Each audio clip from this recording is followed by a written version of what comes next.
It's your boy Jimmy Blue, Mr. All Access Elite Boxing, reporting live from Fort Worth, Texas, Funky Town. I'm here with the Phenom, John Vera Jr. How you doing, John? Doing good. I'm doing great, man. Just got done sparring, working hard, ready for a fight. Listen, brother, you're 18-1 with 11 knockouts, I believe. You're fighting under Roy Jones Jr. Boxing Promotions. I know that you were at one point ranked in the top 5 in the WBA as well as the WBO at super welterweight. You've sparred guys by the likes of Charlo, Earl Spence, just to throw out a couple of names. But now you got a big fight coming up, man, on August the 2nd at the Thomas and Mack Center in Las Vegas, Nevada, man. How you feeling and how's camp going? Man, I'm feeling great, man. Camp's going well. I'm prepared. I've been in the gym for a year.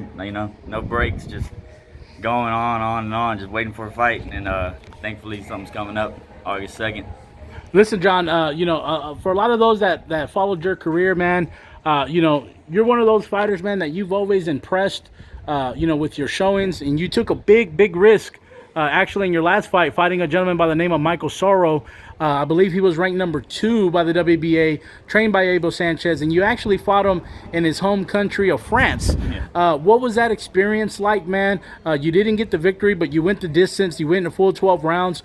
Can you tell the fight fans what the experience was like, and what did you take from it? Man, that was a whole new experience for me. I never really have fought out the country before, so to me that was a big jump in difference right there, because I didn't know their food schedule. They had like different food schedules in France and stuff, and their food was different, and everything. I was just completely thrown off going to another country. I mean, what was it like, man? I mean, you being an American and Puerto Rican, Mexican American. You go to a country, man. You go to a stadium. There's the fans out there in France, or even just in Europe in general, man. They're very energetic. Some can even be hostile. But when you were in the ring, they were singing the national anthem, man. I can see that it was a special moment for you, man. Can you walk the fight fans through as far as the experience? Oh yeah, definitely. I love the USA. I love our country. So, to be representing the USA in another country, I was doing it proudly when they were singing that national anthem. It just a whole surge of energy, came through my body, and it just felt great to be, there in that moment.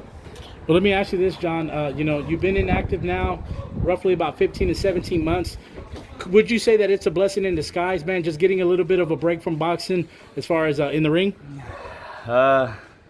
I'm really not sure, to be honest with you. I don't know how to take it. I wouldn't say a blessing in disguise.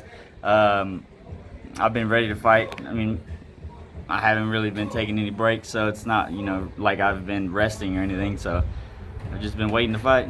What would you say that you learned from it? I mean, as far as the whole experience as a fighter? Man, I don't know. Like, I guess mentality-wise, mentally it changed me a little bit, and I'm not gonna say humble me, because I've been humble. Yes, sir. But I don't know. Is it just one of those things where you just got to go back to the drawing board? Look at the fights, look at some few adjustments that could have been made. I mean, honestly, man, when I saw the fight, obviously this guy was a very strong puncher, but I thought you were doing really well, man. You boxed beautifully. You landed your shots off, and you had your moments as well. But I think sometimes, the crowd can the judges can somewhat favor with the crowd. Oh, yeah, definitely. But I mean, it's just one of those things, man, where it takes a lot of balls, man. It takes a lot of courage, because not a lot of fighters are willing to go into another country knowing that, the odds are stacked against them, man. And that's something that you've done, but that's also things that, other world champions have done. Terrence Crawford, Errol Spence Jr., Maurice Hooker, people are willing to take that risk, man. And I think that as a fighter, it's something that you can learn from, but also get better with, man.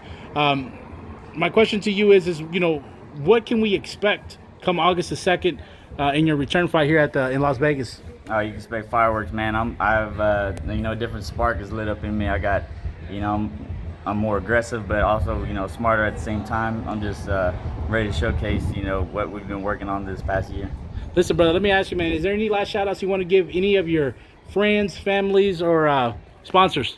Definitely shout out to my coaches, my team, Ray, Sambo, my cup man Sam, and all the way in Canada.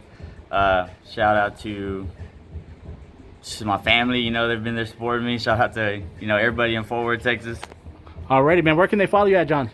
John Vera Jr. 88 on Instagram and just John Vera Jr. on Facebook. There you guys have it, John, the Phenom Vera Jr.